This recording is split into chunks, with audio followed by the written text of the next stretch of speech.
ಎಲ್ರಿಗೂ ನಮಸ್ಕಾರ. ಇವತ್ತು ಮುದ್ದು ಸೊಸೆ ಸೀರಿಯಲ್ ಶುರುನಲ್ಲಿ ಆ್ಯಂಕರು ವಿದ್ಯನ ಹತ್ರ ಪ್ರಶ್ನೆ ಮಾಡ್ತಾರೆ, ನಿಮ್ಮ ಓದಿಗೆ ಮತ್ತು ನಿಮ್ಮ ಬೆಳವಣಿಗೆಗೆ ನಿಮ್ಮ ಮಾವ ಮತ್ತು ನಿಮ್ಮ ಗಂಡ ಸಹಾಯ ಮಾಡ್ತಾ ಇದ್ದಾರೆ, ಇದ್ರ ಬಗ್ಗೆ ಏನು ಹೇಳ್ತೀರಾ ಅಂತ ಹೇಳಿ. ಅದಕ್ಕೆ ವಿದ್ಯಾ ಹೇಳ್ತಾಳೆ, ನಾನು ಬಡ ಕುಟುಂಬದಲ್ಲೇ ಹುಟ್ಟಿ ಬೆಳೆದವಳು. ಎಲ್ಲ ಅಪ್ಪ ಅಮ್ಮನ ಥರನೂ ನಮ್ಮ ಅಪ್ಪನೂ ಸಹ ನನ್ನನ್ನು ಅಷ್ಟೋ ಇಷ್ಟೋ ಓದಿಸ್ಬಿಟ್ಟು ಇನ್ನು ಮುಂದಕ್ಕೆ ಓದಿಸೋಕ್ಕಾಗೋದಿಲ್ಲ, ಬಡವರು ನಾವು ಅಂತ ಹೇಳಿ ನನ್ನನ್ನು ಮದುವೆ ಮಾಡಿಬಿಟ್ರು. ಆದರೆ ಮದುವೆ ಮಾಡ್ಕೊಂಡು ಬಂದಮೇಲೆ ನನ್ನ ಅದೃಷ್ಟನೇ ಬದಲಾಯಿತು. ನನ್ನ ಕನಸನ್ನು ನನಸು ಮಾಡೋದಕ್ಕೋಸ್ಕರ ನನ್ನ ಮಾವಯ್ಯ, ನನ್ನ ಗಂಡ, ಅಜ್ಜಮ್ಮ, ಮುಖ್ಯವಾಗಿ ಎಲ್ಲರೂ ಸಹ ಇಡೀ ಹಟ್ಟಿಯವರೇ ಬೆಂಬಲವಾಗಿ ನಿಂತಿದ್ದಾರೆ. ಇಂಥ ಮಾವಯ್ಯ ಗಂಡನ್ನ ಪಡೆಯೋದಕ್ಕೆ 7 ಜನ್ಮದಲ್ಲಿ ಪುಣ್ಯ ಮಾಡಿದ್ದೀನಿ, ಅದೀಗ ನಿಮಗೆ ಗೊತ್ತಾಯ್ತೈತೆ ಅಲ್ವಾ ಅಂತ ಹೇಳಿ ವಿದ್ಯಾ ಹೇಳ್ತಾಳೆ. ನೀವು ತುಂಬ ಅರ್ಥಗರ್ಭಿತವಾಗಿ ಮಾತಾಡಿದ್ರಿ ಅಂತ ಆ್ಯಂಕರು ಉತ್ತರ ಕೊಡ್ತಾರೆ. ಸರಿ ಆಯಿತು, ಇನ್ನು ಮುಂದೆ ಹೋಗ್ತಾ ಮಾತಾಡೋಣ, ಇನ್ನು ಹೊರಡೋಣ ಅಂತ ಹೇಳಿ ರೆಡಿ ಆಗ್ತಾರೆ. ಮೋಹನ ಹೇಳ್ತಾಳೆ ಅಮ್ಮಮ್ಮ ಹತ್ರ, ಅತ್ತೆ ಅವಳು ಈಗ ಕಾಲು ಊರಬಾರ್ದು ಅಂತ ಹೇಳಿದಾರಲ್ಲ, ಆದರೆ ನಮ್ಮ ಕಾರಲ್ಲಿ ಅವಳು ಕೂತ್ಕೊಳ್ಳೋಕ್ಕಾಗಲ್ವಲ್ಲ, ಏನು ಮಾಡೋದು ಅಂತ. ಅದಕ್ಕೆ ಅಜ್ಜಮ್ಮ, ನಾನು ಅದಕ್ಕೆಲ್ಲನೂ ವ್ಯವಸ್ಥೆ ಮಾಡಿದ್ದೀನಿ, ನನಗೆ ಗೊತ್ತು ಹಿಂಗಾಗುತ್ತೆ ಅಂತ. ನಮ್ಮ ಕಾರಲ್ಲಿ ಅವಳಿಗೆ ಕಾಲು ಊರಿ ಕೂರೋಕ್ಕಾಗಲ್ಲ, ಅದಕ್ಕೂ ಸಹ ನಾನು ವ್ಯವಸ್ಥೆ ಮಾಡಿದ್ದೀನಿ, ಕಾರ್ ವ್ಯವಸ್ಥೆ ಮಾಡಿದ್ದೀನಿ ಅಂತ ಹೇಳಿ ಒಂದು ಶಿಲ್ಪಿ ಹಾಕ್ತಾಳೆ. ಕಾರ್ ಬಂದು ನಿಲ್ಲುತ್ತೆ. ಇನ್ನು ಆ ಕಾರ್ ಬರ್ತಿದ್ದಂಗೆ ಎಲ್ಲರೂ ಸಹ ಕಣ್ಣು ಬಾಯಿ ಬಿಟ್ಕೊಂಡು ನೋಡ್ತಾ ಇದ್ದಾರೆ. ಲಕ್ಸುರಿಯಸ್ ಆಗಿರೋ ಕಾರ್ನ ನೋಡಿ ಎಲ್ಲರೂ ಫುಲ್ ಶಾಕಲ್ಲಿದ್ದಾರೆ. ಅಜ್ಜಮ್ಮ ಹೆಂಗೆ ನಾವು. ಇನ್ನು ಆ್ಯಂಕರು ನೋಡಿದ್ರ ವೀಕ್ಷಕರೇ, ನಿಮ್ಮ ಮಂತ್ರಿಗಳು ತಮ್ಮ ಸೊಸೆಗೆ ಕಾಲು ಏಟಾಗಿದೆ ಅಂತ ಹೇಳಿ ಕಾರ್ನ ಯಾವ ರೀತಿ ಬುಕ್ ಮಾಡಿದ್ದಾರೆ ಅಂತ ನೋಡಿದ್ರ, ಇನ್ನು ಮುಂದೆ ತೋರಿಸ್ತೀನಿ ಅಂತ ಹೇಳಿ ಹೇಳ್ತಾರೆ. ಇನ್ನು ಭದ್ರಾ ಕಾರಲ್ಲಿ ವಿದ್ಯೆನ ಕೂರಿಸ್ತಾನೆ. ವಿದ್ಯಾ, ನೀವು ನನ್ನ ಎಕ್ಸಾಮ್ಗೆ ಹೋಗಲ್ಲ ಅಂತ ಹೆಂಗೆ ನಾಟಕ ಮಾಡಿದ್ರಿ ಅಲ್ವಾ, ಇನ್ನು ಎಕ್ಸಾಮಿಗೆ ಕರ್ಕೊಂಡು ಹೋಗೋದಲ್ಲ, ಹೆಂಗೆ ಆಟ ಆಡಿಸ್ತೀನಿ ನಾನು ಅಂತ ನೋಡ್ತಾ ಇರಿ ನಿಮ್ಮನ್ನ ಅಂತ ವಿದ್ಯಾ ಮನ್ಸಲ್ಲಿ ಅಂದ್ಕೊತಾಳೆ. ಇನ್ನು ಅಜ್ಜಮ್ಮನು, ನೀನೇನೆಲ್ಲ ನೋಡ್ತಿದ್ಯಾ, ಪಕ್ಕದ ಸೀಟಿಲ್ವಲ್ಲೋ ಕೂತ್ಕೊಳ್ಳ ಅಂತ ಹೇಳಿ ಅಜ್ಜಮ್ಮ ಭದ್ರನು ಪಕ್ಕದ ಸೀಟಲ್ಲಿ ಕೂರಿಸ್ತಾರೆ. ಇನ್ನು ಆ್ಯಂಕರು ಶಿವರಾಮೇಗೌಡಂಗೆ, ಈ ಪ್ರೋಗ್ರಾಮ್ ನಿಮ್ಮದೇ ಆಗಿರೋದ್ರಿಂದ ನೀವು ಮುಂದೆ ಕೂತ್ಕೊಳ್ಳಿ ಅಂತ ಹೇಳಿ ಅದೇ ಕಾರಲ್ಲಿ ಕೂರಿಸ್ತಾರೆ. ಇನ್ನು ಅಜ್ಜಮ್ಮ, ನೀವೆಲ್ಲ ಮುಂದೆ ಹೋಗಿ, ನಾವು ಹಿಂದೆ ಇನ್ನೊಂದು ಕಾರಲ್ಲಿ ಫಾಲೋ ಮಾಡ್ತೀವಿ ಅಂತ ಹೇಳಿ ಎಲ್ಲರೂ ಸಹ ಹೊರಡ್ತಾರೆ. ಅವ್ರು ಆ ಕಡೆ ಹೋದ್ಮೇಲೆ ಇಲ್ಲಿ ಚಿತ್ರ, ವಿನಂತಿ, ಈಶ್ವರಿ, ಸಾವಿತ್ರಿ ಎಲ್ಲರೂ ಸಹ ಮಾತಾಡ್ತಾ ಇದ್ದಾರೆ. ಚಿತ್ರ ಹೇಳ್ತಾಳೆ, ಯಾವನ ಬಂದು ಏನೋ ಹೇಳ್ಬಿಟ್ಟ ಅಂದ ತಕ್ಷಣ ಇಷ್ಟೊಂದೆಲ್ಲ ನಾಟಕ ಆಡ್ತಾರ ಅಂತ. ಅದಕ್ಕೆ ವಿನಂತಿ, ಹೌದೌದು ಇಷ್ಟೊಂದೆಲ್ಲ ನಾಟಕ ಆಡ್ತಾರ, ಭಾರಿ ತುಂಬ ಓವರಾಗಿ ಆಡ್ಬಿಟ್ರು ಇವರೆಲ್ಲರೂ ಅಂತ ಹೇಳಿ ವಿನಂತಿನೂ ಸಹ ಹೇಳ್ತಾಳೆ. ಅದೆಷ್ಟು ದಿನ ಉರಿತಾಳೆ, ಅದೆಷ್ಟು ದಿನ ಹಾರಾಡ್ತಾಳೆ ಅದನ್ನು ನೋಡ್ತೀನಿ ಅಂತ ಈಶ್ವರಿ ಹೇಳ್ತಾಳೆ. ಇನ್ನು ಕಾರಲ್ಲಿ ಹೋಗ್ತಿರ್ತಾರಲ್ಲ, ಅಲ್ಲಿ ಸಾಂಗ್ ಬರ್ತಾ ಇರುತ್ತೆ. ಶಿವರಾಮೇಗೌಡ ಸಾಂಗ್ನ ಆಫ್ ಮಾಡಿರಿ ಅಂತ ಹೇಳಿ ಆಫ್ ಮಾಡ್ತಾರೆ. ಅದಕ್ಕೆ ಆ್ಯಂಕರು, ಇದನ್ನು ನೋಡಿದ್ರೆ ಮೈ ರೋಮಾಂಚನ ಆಗ್ತಿದೆ, ಮಂತ್ರಿಗಳು ತಮ್ಮ ಸೊಸೆ ಓದ್ತಾ ಇರೋದಕ್ಕೆ ಡಿಸ್ಟರ್ಬ್ ಆಗಬಾರ್ದು ಅಂತ ಹೇಳಿ ಹಾಡನ್ನ ಆಫ್ ಮಾಡಿಸ್ಬಿಟ್ರು ನೋಡಿದ್ರಾ ಅಂತ ಹೇಳಿ ಆ್ಯಂಕರ್ ಹೇಳ್ತಾಳೆ. ಅದಕ್ಕೆ ಭದ್ರಾ ತಲೆ ಚಚ್ಕೊತಾನೆ. ಅದಕ್ಕೂ ಸಹ ಇವರೆಲ್ಲದಕ್ಕೂ ಹಿಂಗೆ ಹೇಳ್ತಾರಲ್ಲ ಅಂತ ಹೇಳಿ ತಲೆ ಚಚ್ಕೊತಾ ಇದ್ದಾನೆ. ಇನ್ನು ಅಜ್ಜಮ್ಮ ಆ್ಯಂಕರ್ಗೆ ಫೋನ್ ಮಾಡಿಬಿಟ್ಟು, ಆ್ಯಂಕರ್ ಏನು ಮಾಡ್ತಿದ್ಯಾ ಅಂತ ಹೇಳಿ ಕೇಳ್ತಾರೆ.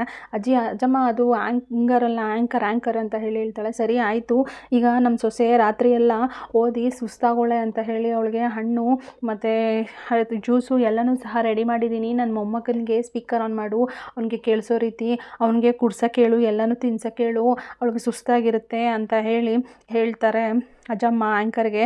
ಭದ್ರನು ಕೇಳಿಸ್ಕೊತಿದ್ಯಾ ಅಂತ ಹೇಳಿ ಭದ್ರನಿಗೆ ಕೇಳಿಸ್ಕೊತಿದ್ದೀನಿ ನಮ್ಮ ಅಮ್ಮಮ್ಮ ಅಂತ ಹೇಳಿ ಅವನು ಉತ್ತರ ಕೊಡ್ತಾನೆ. ಇನ್ನು ಚಂಪಾ, ನಿನ್ನ ತಲೆ ಅಂದರೆ ತಲೆ ಅಜ್ಜಮ್ಮ ಅಂತ ಹೇಳಿ ಹೇಳ್ತಾಳೆ. ಮತ್ತು ನನ್ನ ವಯಸ್ಸಾಗಿರೋಷ್ಟು ಅವ್ರಿಗೆ ಅನುಭವ ಆಗಿಲ್ಲ, ನಸ್ಕುಳಿ ಆಟ ಆಡಿದ್ರೆ ನಾನು ಸುಮ್ಮನೆ ಬಿಟ್ಟೇನೆ ಅಂತ ಹೇಳಿ ಅಜ್ಜಮ್ಮ ಹೇಳ್ತಾಳೆ. ಅದಕ್ಕೆ ಮೋಹನ, ಯಾಕೆ ಅವ್ರನ್ನ ಗೋಳೈಕತ್ತೀರ ಅಜ್ಜಮ್ಮ ಅಂತ ಹೇಳಿ ಹೇಳ್ತಾಳೆ. ಆ್ಯಂಕರು ಹೇಳ್ತಾರೆ, ನೋಡಿದ್ರ ಇವರು ಓದಕ್ಕೋಸ್ಕರ ಇವರೆಲ್ಲ ಎಷ್ಟು ಕಷ್ಟಪಡ್ತಾ ಇದ್ದಾರೆ, ಇವರ ಆರೋಗ್ಯದ ಕಡೆನೂ ಕೂಡ ಗಮನ ಕೊಟ್ಟಿದ್ದಾರೆ, ಅವರಿಗೆ ಹಣ್ಣು ಜ್ಯೂಸು ಎಲ್ಲನೂ ಸಹ ರೆಡಿ ಮಾಡ್ಕೊಂಡಿದ್ದಾರೆ ಅಂತ ಹೇಳಿ ಹೇಳ್ತಾರೆ ಆ್ಯಂಕರು. ಇನ್ನು ಭದ್ರನಿಗೆ ಜ್ಯೂಸ್ನ ಕುಡ್ಸೋಕ್ಕೆ ಹೇಳ್ತಾರೆ. ಅದಕ್ಕೆ ಭದ್ರ, ನೀವೇ ಕೊಟ್ಬಿಡಿ ಅವರಿಗೆ ಅಂತ ಹೇಳಿ ಹೇಳ್ತಾರೆ. ಇನ್ನು ಭದ್ರ ಖುಷಿಯಿಂದ ಅವಳಿಗೆ ಜ್ಯೂಸ್ನ ತಾನು ಕೈಯಾರನೇ ಕುಡಿಸ್ತಾನೆ.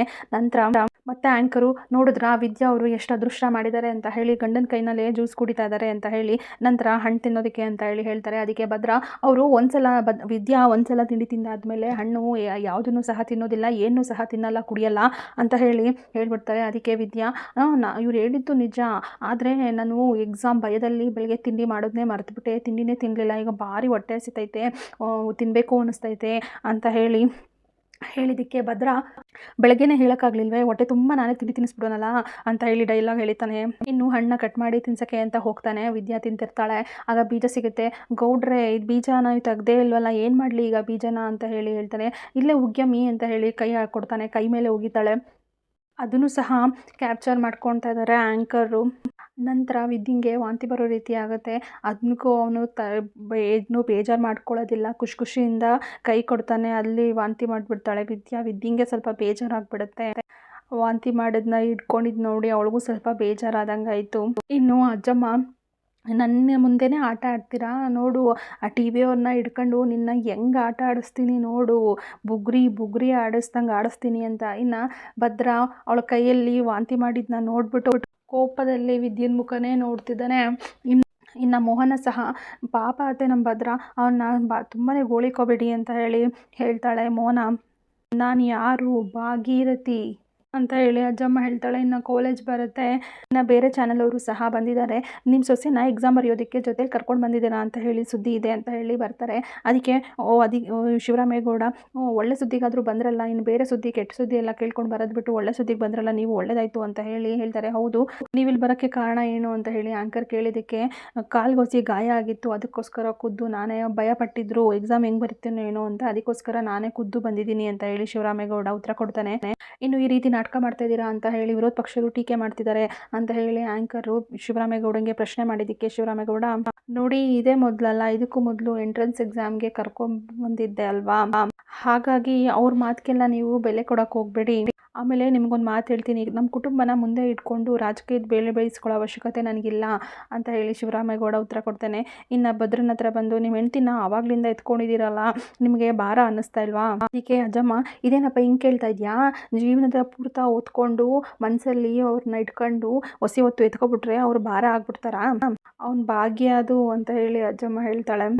ಇನ್ನು ಆ್ಯಂಕರು ವಿದ್ಯನ ಹತ್ರ ಕೇಳ್ತಾರೆ, ನಿಮ್ಮ ಕುಟುಂಬದವರೆಲ್ಲ ನಿಮ್ಮ ಜೊತೆ ಇರೋದಕ್ಕೆ ಏನು ಅನ್ನಿಸ್ತಾ ಇದೆ ಅಂತ ಹೇಳಿ. ನಾನು ತುಂಬ ಅದೃಷ್ಟ ಮಾಡಿದ್ದೀನಿ, ನನ್ನ ಗಂಡ ಆಗಿರ್ಬೋದು, ನಮ್ಮ ಮಾವ ಆಗಿರ್ಬೋದು, ನನಗೆ ತುಂಬ ಸಹಕಾರ ಮಾಡ್ತಾಯಿದ್ದಾರೆ, ನಾನು ತುಂಬ ಅದೃಷ್ಟವಂತೆ ಅಂತ ಹೇಳಿ ಹೇಳ್ತಾರೆ. ಇನ್ನು ಆ್ಯಂಕರು ಪ್ರಶ್ನೆ ಕೇಳ್ತಾನೆ ಇರ್ತಾರೆ. ಅದಕ್ಕೆ ಶಿವರಾಮೇಗೌಡ, ಎಕ್ಸಾಮ್ಗೆ ಟೈಮ್ ಆಯಿತು, ಅವ್ರಿನ್ನ ಹೋಗಲಿ ಅಂತ ಹೇಳಿ ಹೇಳ್ತಾರೆ.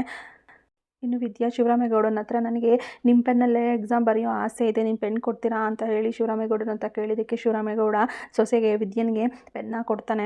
ಇನ್ನು ಎಕ್ಸಾಮ್ ಹಾಲ್ ಒಳಗಡೆ ಆ್ಯಂಕರ್ ಅವರು ಒಳಗಡೆ ಹೋದ ತಕ್ಷಣ ಯಾಕೆ ಬಂದ್ರಿ ಇಲ್ಲಿಗೆ ಅಂತ ಹೇಳಿ ಟೀಚರ್ ಕೇಳ್ತಾರೆ. ಅದಕ್ಕೆ ಹಿಂಗೆ ಪರ್ಮಿಷನ್ ತೊಗೊಂಡು ಬಂದಿದ್ದೀವಿ, ಮುಖ್ಯಮಂತ್ರಿ ಅವರ ಸೊಸೆ ಎಕ್ಸಾಮ್ ಬರೀತಾ ಇದ್ದಾರೆ, ಅದಕ್ಕೋಸ್ಕರ ನಾವು ಬಂದಿದ್ದೀವಿ ಅಂತ ಹೇಳಿ ಹೇಳ್ತಾರೆ. ಅದಕ್ಕೆ ನೀವು ಯಾರಿಗೂ ಬೇರೆ ಸ್ಟೂಡೆಂಟ್ಸ್ಗಳಿಗೆ ಡಿಸ್ಟರ್ಬ್ ಮಾಡದೇ ಇರೋ ರೀತಿ ಕಿಟಕಿಯಲ್ಲಿ ಕೂತ್ಕೊಂಡು ವೀಡಿಯೋ ಬೇಕಾದ್ರೆ ಮಾಡ್ಕೊಳ್ಳಿ ಅಂತ ಹೇಳಿ ಹೇಳ್ತಾರೆ. ಇನ್ನು ವಿದ್ಯೆನ ಎತ್ಕೊಂಡು ಭದ್ರ ಬರ್ತಾನೆ ಒಳಗಡೆಗೆ. ನೀವು ಯಾರು, ಯಾಕೆ ಹಿಂಗೆ ಎತ್ಕೊಂಡು ಬರ್ತಾ ಇದ್ದೀರಾ ಅಂತ ಹೇಳಿ ಕೇಳ್ತಾರೆ. ನನ್ನ ಕಾಲು ಏಟಾಗಿದೆ ಸರ್, ಅದಕ್ಕೋಸ್ಕರ ಮೆಡಿಕಲ್ ಫಾರ್ಮ್ ಸಹ ಇದೆ ಅಂತ ಹೇಳಿ ಚಂಪಂಗೆ ತೋರ್ಸೋಕೆ ಹೇಳ್ತಾಳೆ. ಇನ್ನು ಅಜ್ಜಮ್ಮಂಗೆ ಹತ್ರ ಭದ್ರ ಕೇಳ್ತಾನೆ, ಅವಳನ್ನ ಬಿಟ್ಬಿಟ್ಟು ನಾನು ಹೊರಗಡೆ ಬರ್ತೀನಿ ಅಂತ ಹೇಳಿ. ಅದಕ್ಕೇ, ಅಲ್ಲಿ ನೀನು ಅವಳ ಪಕ್ಕನೇ ಕೂತ್ಕೋ, ಅವಳಿಗೆ ಕಾಲು ನೋವು ಜಾಸ್ತಿ ಆದರೆ ಅರ್ಧ ಗಂಟೆಗೆ ಒಂದ್ಸಲ ಔಷಧಿ ಹಚ್ಬೇಕಲ್ಲ, ಬೇರೆ ಯಾರು ಹಚ್ಚವರು, ನೀನವಳ ಪಕ್ಕನೇ ಕೂತಿರು, ಅವಳನ್ನ ಎದೊಳ್ಬೇಡ ಅಂತ ಹೇಳಿ ಹೇಳ್ತಾನೆ. ಅದಕ್ಕೆ ನಾನು ಪರ್ಮಿಷನ್ ಕೊಡಬೇಕಲ್ಲ ಕೂತ್ಕೊಳ್ಳೋಕ್ಕೆ ಅಂತ ಹೇಳಿ ಭದ್ರ ಹೇಳಿದ್ದಕ್ಕೆ, ಸರು ಅವ್ರ ಪಕ್ಕ ಕೂತ್ಕೋಬೋದು ಅಂತ ಹೇಳಿ ಪರ್ಮಿಷನ್ ಕೇಳ್ತಾರೆ. ಕೂತ್ಕೋಬೋದು ಅಂತ ಹೇಳಿ ಅವರು ಸಹ ಪರ್ಮಿಷನ್ ಕೊಡ್ತಾರೆ. ಇನ್ನು ಕೂತಲ್ಲ ಆದಮೇಲೆ ಅಜ್ಜಮ್ಮ ಆ್ಯಂಕರ್ ಹತ್ರ ಬಂದ್ಬಿಟ್ಟು, ನಾನು ಹೇಳಿದ್ದೆಲ್ಲ ಗೆಪ್ತಿ ಇದೆ ತಾನೇ, ನೀವೇನು ಯೋಚನೆ ಮಾಡಬೇಡಿ ಅಜ್ಜಮ್ಮ, ನಾನೆಲ್ಲ ಕ್ಲೀನಾಗಿ ಕವರೇಜ್ ಮಾಡಿಸ್ತಾ ಇದ್ದೀನಿ ಅವರಿಬ್ಬರನ್ನ ಅಂತ ಹೇಳಿ ಹೇಳ್ತಾರೆ. ಸರಿ ಆಯಿತು, ನೀನು ಕೆಲಸ ಚೆನ್ನಾಗಿ ಮಾಡು ಅಂತ ಹೇಳಿ ಅಜ್ಜಮ್ಮ ಹೇಳ್ತಾಳೆ. ಇವತ್ತಿಗೆ ಇಲ್ಲಿನ ಸಂಚಿಕೆ ಮುಕ್ತಾಯವಾಗಿ